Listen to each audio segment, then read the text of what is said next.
Having just confessed his feelings, and in the blink of an eye, he was gone.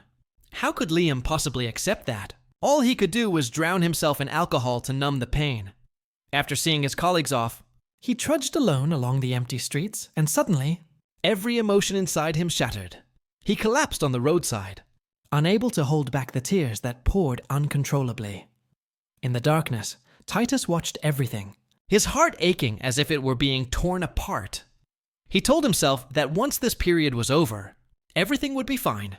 Yet, witnessing Liam in such agony and despair, he felt an overwhelming regret. It was all the result of his own foolish choices.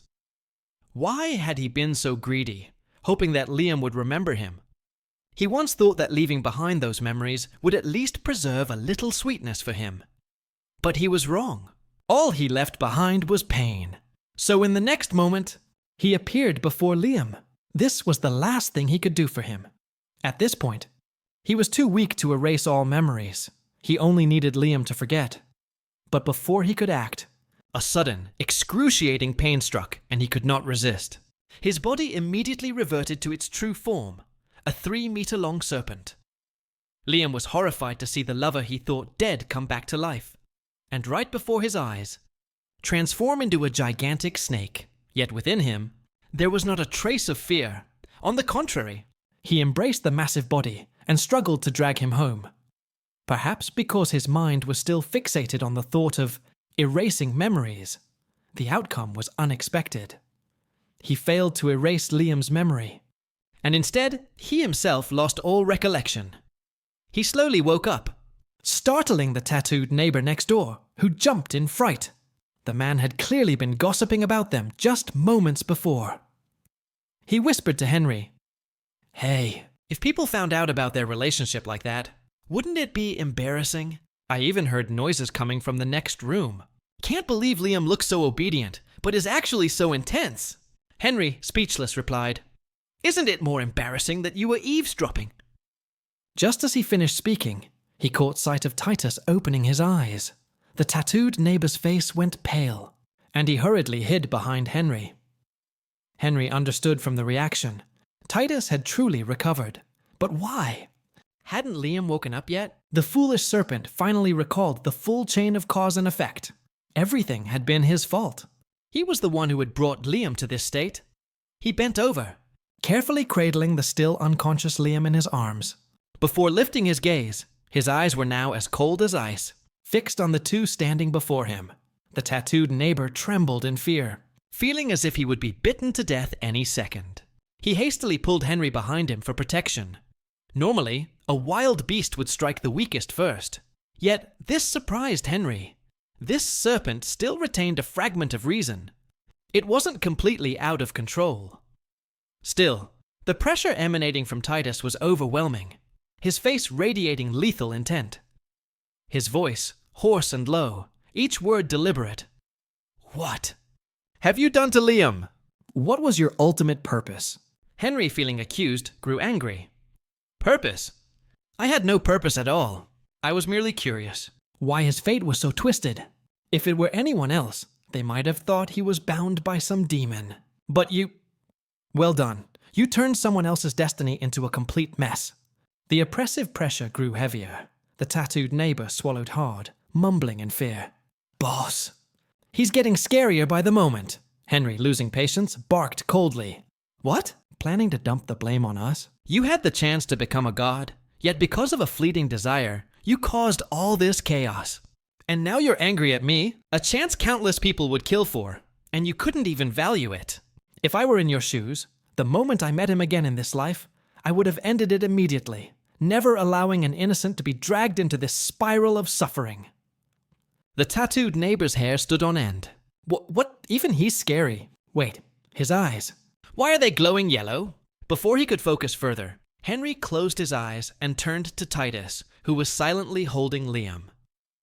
Even Henry understood. He had allowed his emotions to exceed their limits. Perhaps it was due to his obsessive desire for the path to godhood. He said quietly, "Let me wake him. You should sincerely apologize to him." Henry entered Liam's body, intending to call his soul back to consciousness. But before he could act, A strange power within Liam's body resisted violently, throwing him away. For a moment, Henry froze, unsure what to do next. Titus, this time, did not rage. He simply held Liam tightly and whispered hoarsely, "I do not intend to blame you. I just want to be alone with him. Please leave." Henry wanted to argue, but was dragged away by the tattooed neighbor. Originally, he had thought to test what would happen if he stayed. But upon seeing the pain and despair on Titus's face, he silently stepped aside. Titus held Liam, still unconscious, close to his chest. He had no reason to blame Henry.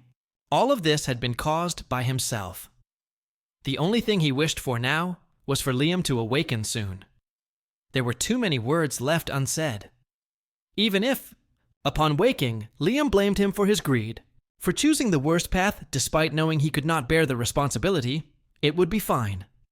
Yet, Liam showed no signs of waking. Titus attempted to call to Liam's soul, only to discover Liam simply did not wish to awaken. Now, there was only one option. He gently bathed Liam, dressed him in fresh clothes, and decided to take him to find the mountain god elsewhere. Henry and the tattooed neighbor were heading into the mountains to find the mountain god as well. Henry had sensed the mountain god's aura within Liam, and he was certain that only by finding the true mountain god could Liam be saved. The tattooed neighbor grew increasingly fearful. Why was he even involved in such an absurd matter as the mountain god? And now venturing into the depths of the mountain, was Henry planning to sell his kidneys for money? Yet, looking at Henry's small potato frame, he realized Henry likely couldn't hurt him. Henry noticed his silence and asked, "What are you thinking?" The neighbor jumped, hastily covering.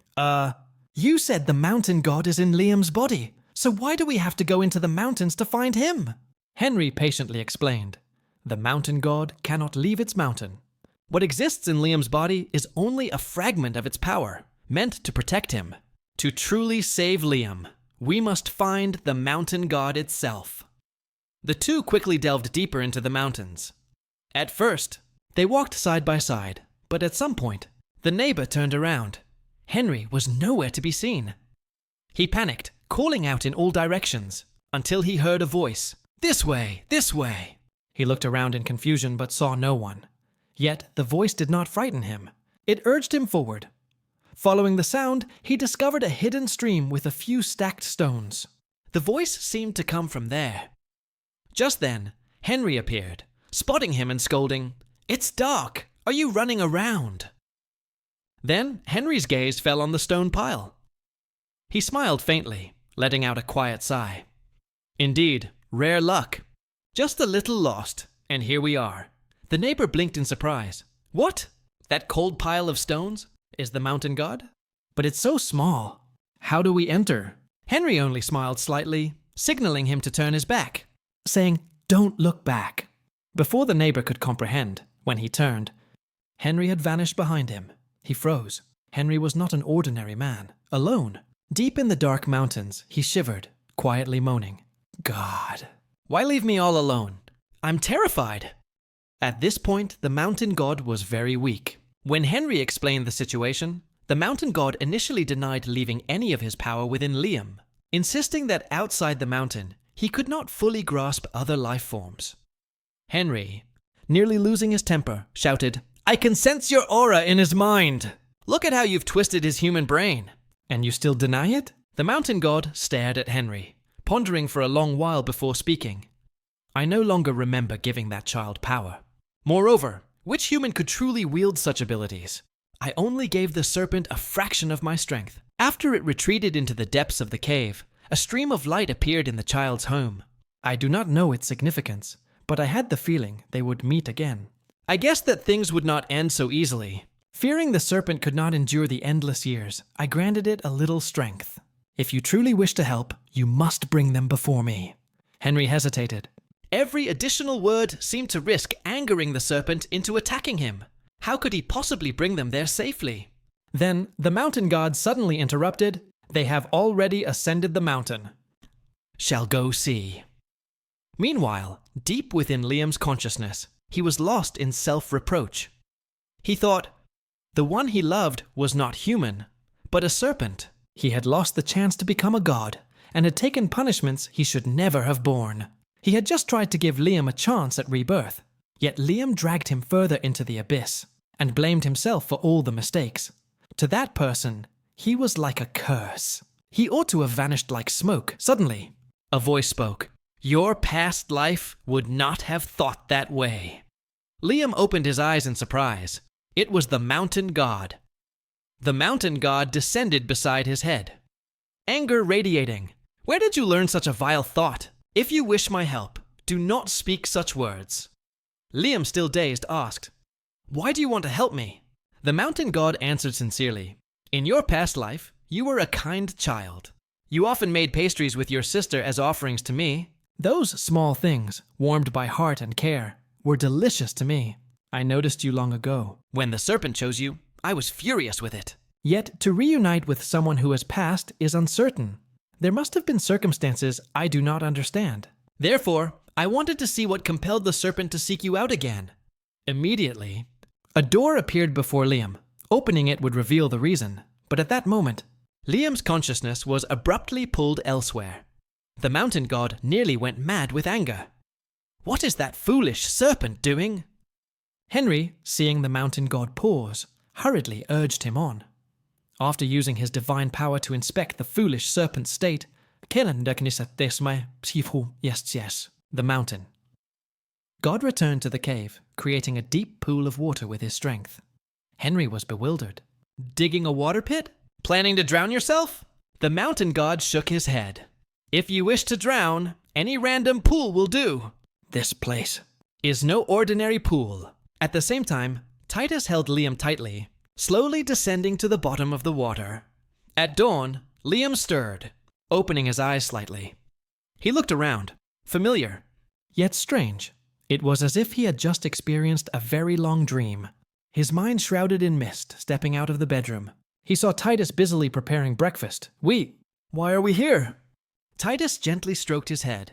"You've slept into a haze. We have been married for a long time and have always lived here. From the furniture in the house to our wedding rings. We chose them together." Only then did Liam notice the ring on his hand. Indeed, it looked that way, yet he could not remember when he had first worn it. Breakfast consisted entirely of his favorite foods. After eating, they went together to tend the garden, looking at the rows of vegetables. Liam felt an unusual sense of familiarity, as if they had truly lived together for a long time. As dusk fell, they sat together watching the sunset. Suddenly, Titus asked, "Liam, do you feel happy now?"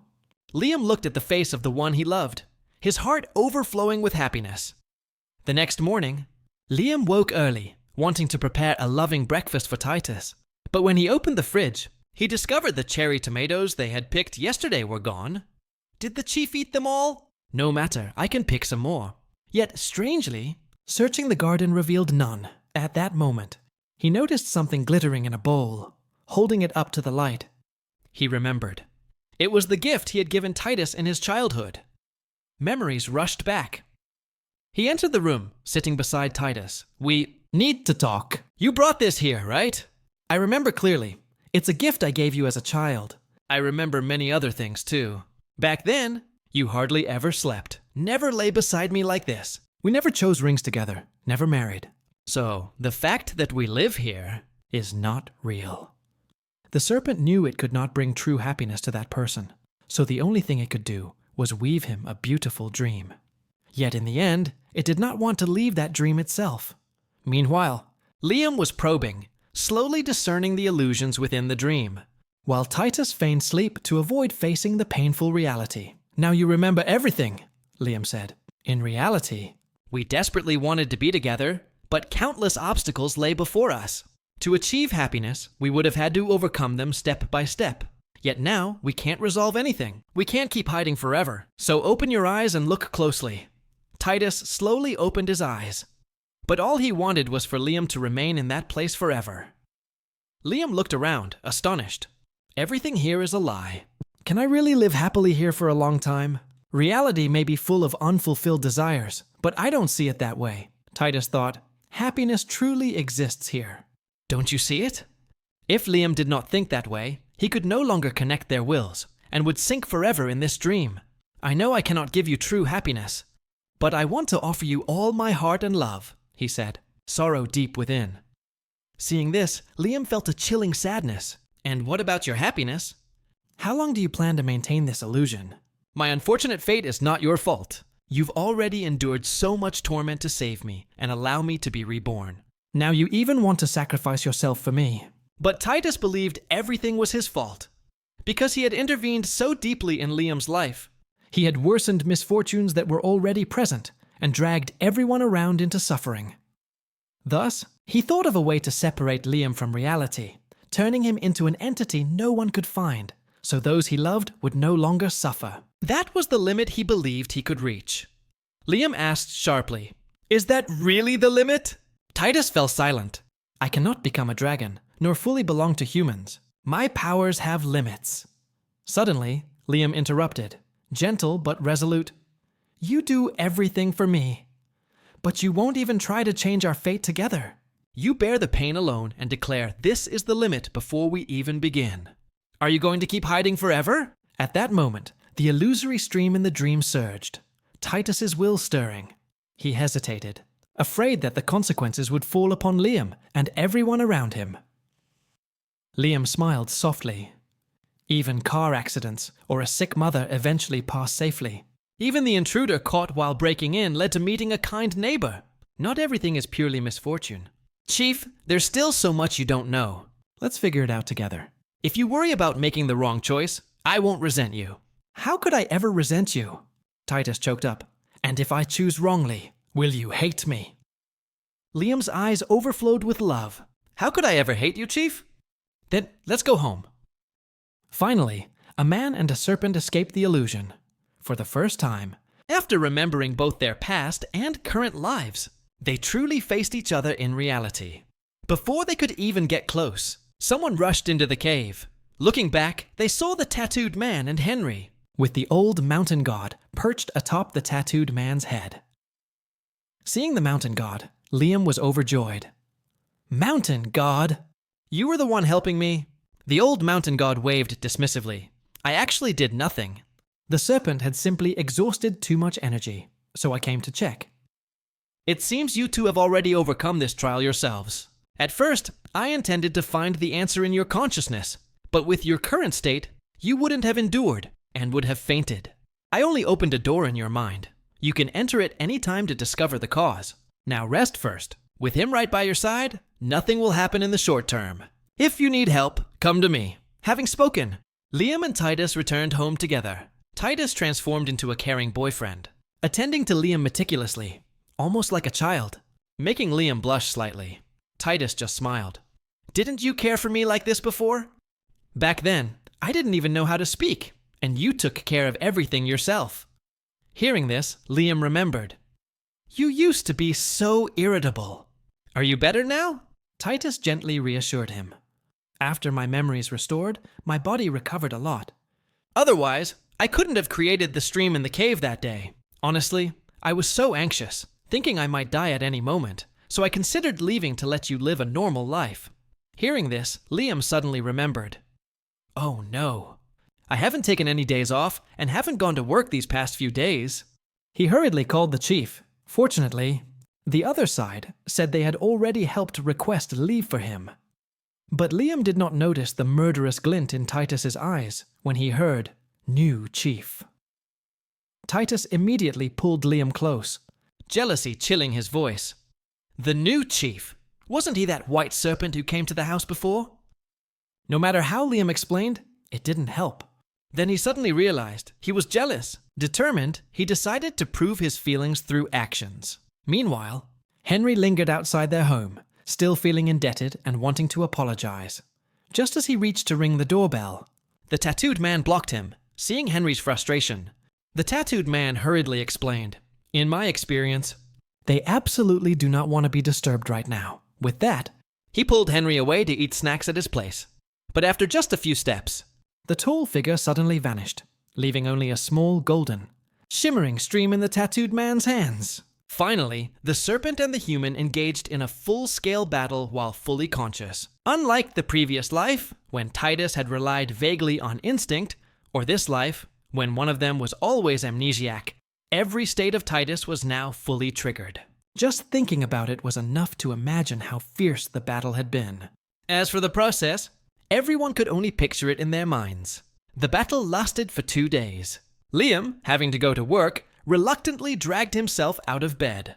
Titus straightened his tie for him, then clenched his fists tightly. Could you maybe skip going to the office today? At first, Liam thought he was just being possessive, but seeing the determined look on his face, unwilling to let him go, he asked why. Titus always felt uneasy. Or shall I drive you there? But Liam firmly refused. What if someone recognizes us? Don't worry, I'll be careful. Upon arriving at the office, Liam went straight to report to the new chief. Seeing him, the new chief teased, I thought that guy was dead. Didn't expect now, there's such a strong scent on you. He hasn't been eating humans, has he? Judging by your state, you've probably had a 300-round battle with him. Hearing that, Liam was mortified. Seeing his embarrassment, the new chief stopped teasing. But when Liam asked about his own misfortune, he stammered, saying he couldn't help much, yet still joked, Who knows? Maybe if you give me a kiss, I'll figure something out. Liam was speechless. That evening, finishing work, the new chief's words still lingered in his mind. He had planned to stay late, but the chief advised him not to work overtime, and maybe not even go to the office at all. Surely, nothing will happen, right? Lost in thought, Liam almost tripped. Luckily, a young boy appeared in time to catch him. Seeing him leave, Liam called out, but the boy immediately vanished. Returning home, he found Titus already preparing dinner. During the meal, Liam grew impatient. Did you go out today? Titus did not admit it. Liam continued. I almost fell today, but a young boy caught me. He was much smaller than me, very young, and looked just like you, Chief. You must have been adorable as a child. You don't know? I almost hugged him. As he finished speaking, a tiny, mini version of the chief appeared opposite him. So small and cute, Liam's heart melted instantly. He immediately pulled Titus close, hugging him tightly, feeling as if he could protect him too. But Titus began scolding. Today you nearly fell and got hurt. And you were walking while playing with your phone on the street. Can you just resign and stop going to work? Liam could not refuse, but since he hadn't been to the office for several days, the progress of the entire department had been delayed. Moreover, he sensed the new chief was hiding something. Mentioning him, Titus immediately exploded. Has he been seducing you again? He's just a charming monster, nothing more. Yet, in Liam's eyes, the new chief wasn't entirely bad. Seeing Titus's mood sink further, Liam had not yet explained when there was a knock on the door. Liam quickly left Titus and ran to open it. Standing there was Henry, his eyes red and teary. Quick, help me escape. It turned out that after turning into a small lizard, Henry delighted the tattooed man, as if he had found gold. Having always liked reptiles, he immediately put Henry into the glass terrarium he once used for lizards. No matter how much Henry protested, it was useless. He couldn't bear to break the terrarium of special meaning. The tattooed man scolded him for not being sensible, telling him to stay there and not disturb the two neighbors, busy with serious matters. Yet his words were perfectly timed. Indeed, the noises from Liam's side had lasted a long time. Hearing this, Liam's face flushed red with embarrassment. You heard that while you were nearby? Henry could only force a smile and apologize. Being trapped in a cage doesn't mean I wanted to listen. Being caged, Liam could endure. But the tattooed man then forced him to eat insects, saying he was too small and thin, and needed to eat more to be strong. When Liam refused, he broke off the head of a cricket and threw it in front of him, insisting he could not be picky. Seeing Henry on the verge of collapse, Liam hurriedly reassured him. There are no insects here, only a huge serpent wrapping around you. But that wasn't the worst part. What truly made Henry want to faint was seeing the tattooed man in front of clients, casually picking Liam up to show off, kissing him repeatedly. Liam, furious, bit him sharply, causing his lips to bleed. No wonder when Liam had skillfully sent the tattooed man home earlier, there were still fresh red marks on his lips. Titus absolutely refused to let Liam go to work. Even the mere mention of it made him object fiercely. Moreover, misfortune had been dogging Liam constantly, and there was the matter of an untrustworthy monster at the office. Yet Liam had reasons he had to go. On top of that, he felt the new chief wasn't entirely bad. This made Henry extremely anxious. Titus had lived in the cave for hundreds of years, so he didn't fully grasp how serious the situation was. Nowadays, even monsters couldn't trust their own kind. They sought progress by devouring other monsters. That only strengthened Titus's resolve to keep Liam home. Before becoming human, Titus had slain several monsters to cultivate. Although the white serpent was old, he had never seen one like it. Despite his aversion, he didn't consider it too dangerous. Otherwise, he would never have let Liam be put in that situation. In the end, Liam pretended to agree just to appease him. Henry still wanted to investigate the cause of Liam's misfortune, but he could not detect the answer within Liam's consciousness. Even trying to siphon away the misfortune failed. It seemed the misfortune could only circulate between Liam and Titus. Sometimes the channel was blocked. Like when Liam felt disappointed, he could grow normally, proving the misfortune had not transferred. When the two reunited, the connection would reappear. Henry could not explain why. Because he wanted to understand this, Henry had touched Liam's consciousness and accidentally caused him to fall into a coma. He felt immense guilt, realizing he should have apologized sooner. But the one who silenced him was the tattooed neighbor. Liam was reassured that everything was fine. He had awakened. And through this, Henry and the chief were able to resolve their misunderstandings. Titus, on the other hand, withdrew to a corner, climbed onto the bed, and hid under it alone. Seeing this, Liam ran over to call him, but he refused to come out. Sitting down, Liam looked at him and asked, "Is it because of Henry's analysis that you're worried? When you said the connection broke, was that the only reason?" Titus understood the cause was more complicated. Each time misfortune appeared, the connection only restored when they were in love. Liam suddenly realized, when the chief had amnesia, he had been safe while Liam was nearby, because the connection hadn't yet restored. Liam spoke seriously. "Don't think of doing something foolish like erasing my memory and quietly leaving, or trapping me in an illusion. If you do, I can't resist. I'd rather die." Titus immediately climbed up and held him. "How could I let you think that? Are you insane?" Liam remained firm. "What's the difference? As long as I can live happily with you, I can endure anything. I know you're not fully determined yet, but I'll bear it with you." Titus quickly countered, "No, you won't be the only one enduring. I can bear it with you too. I can do it with you." Immediately, the serpent transformed into a human, weakly leaning on Liam. Kneeling to apologize for wavering, Liam laughed. "You know, sometimes you're really adorable." A full day at the office passed without incident. But at the end of the day, it suddenly rained. On his way home, Liam stopped by a convenience store to buy some fruit for Henry.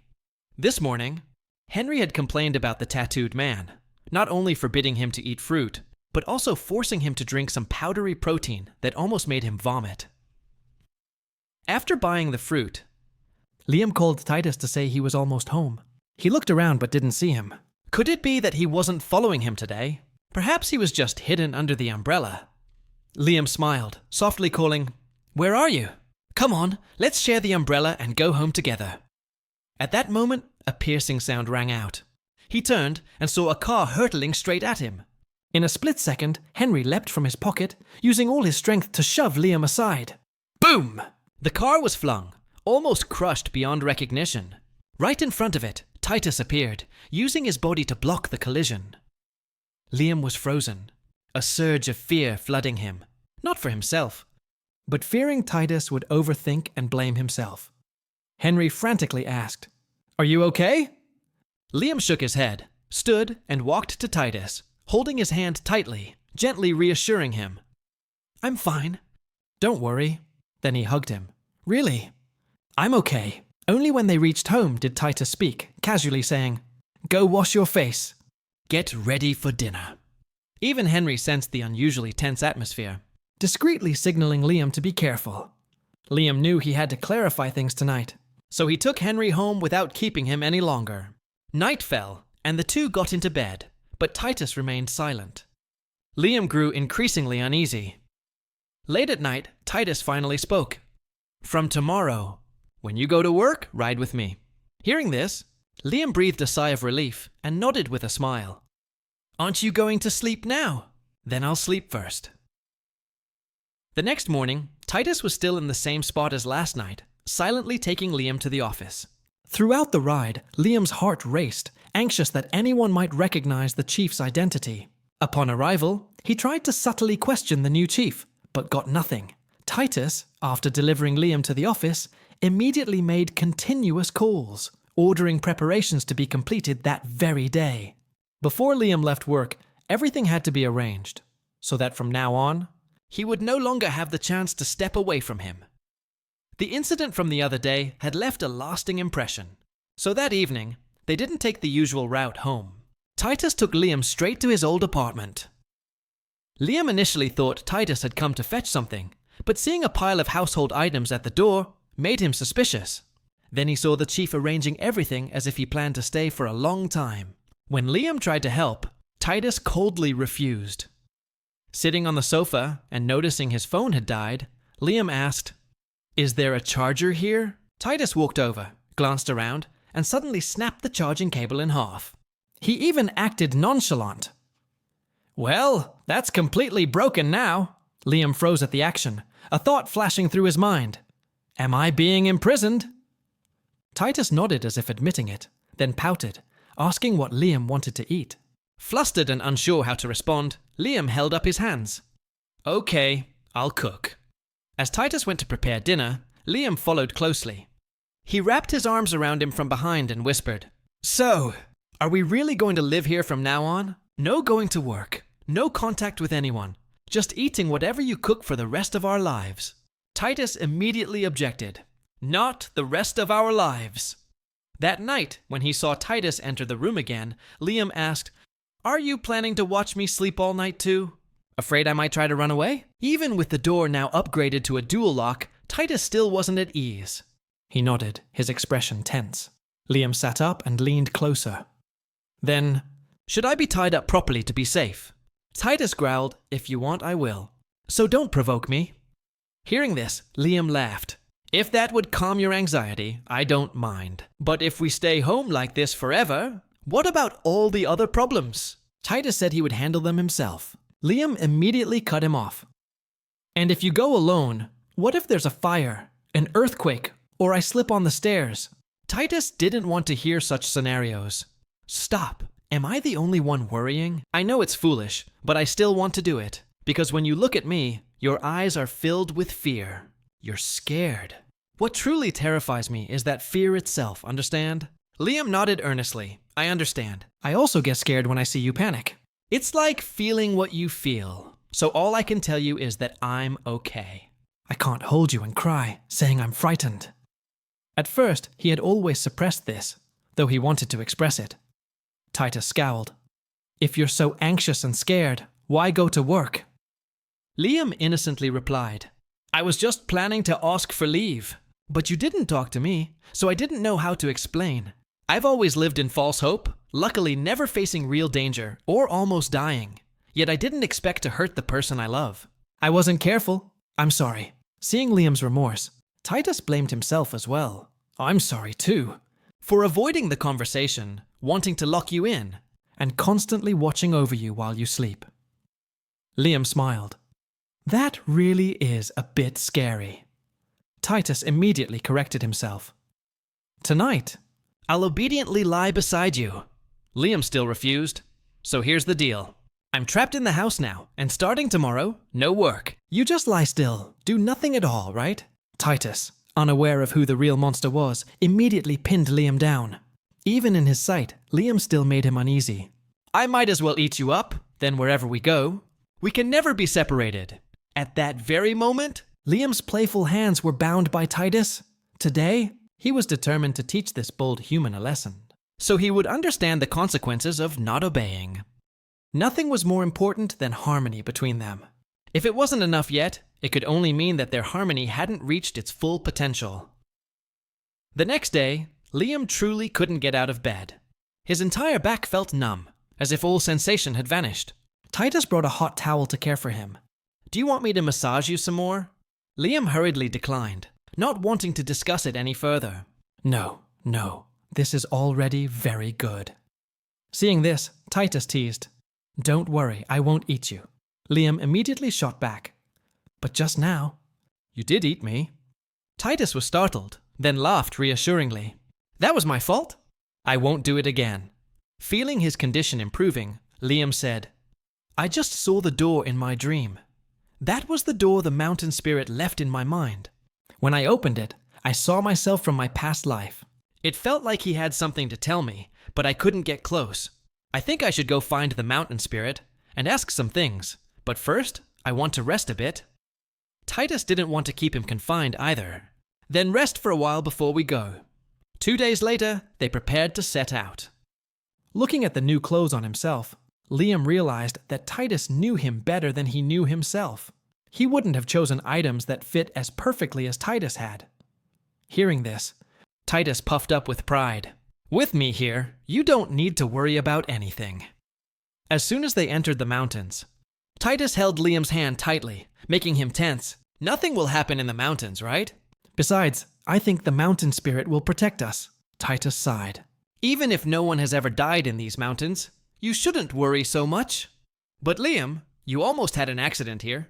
Right now, the mountain spirit's power has diminished a lot, and the ecosystem is severely damaged. The fact that he can even maintain his form is already remarkable. As they walked, a thick fog enveloped them.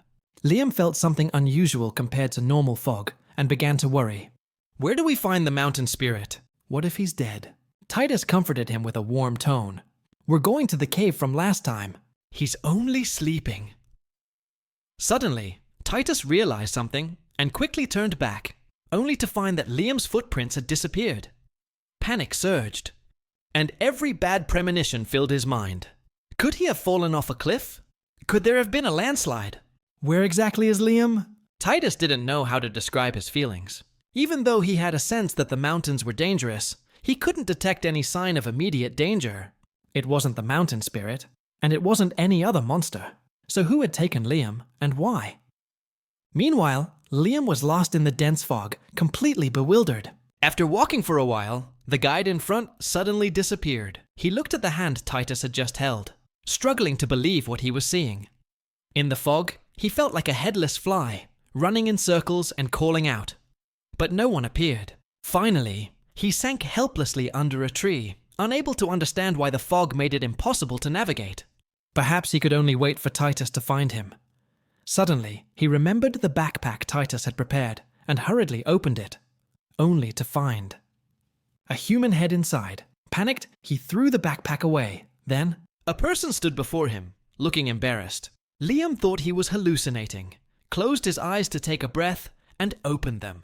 But the person was still there, kneeling in front of him. Are you the child raised by the tall, long-haired man?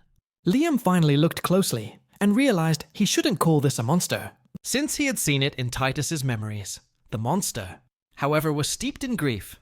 My son is your age, yet now you've grown so much. Will my son grow properly? Oh, are you coming up the mountain with your father? Liam froze. Titus isn't your father. We got separated from him, he replied.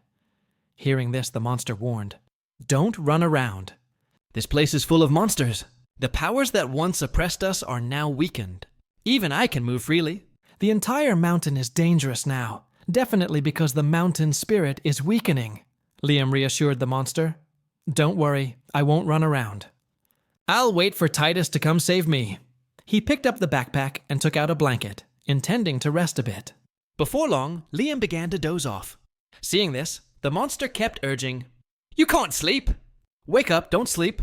Meanwhile, Titus, after half a day of searching, still hadn't found Liam. Liam, are you in danger? Are you scared being alone? No, he had to keep his composure. Liam was still waiting for him to save him. Suddenly, he noticed a sneaky shadow. The monster looked at Titus now and was terrified, hiding behind a tree, unable to step forward. Father, your child is in danger. He's fallen into the water. I can't touch him or save him because I'm a monster. Hurry, go save him.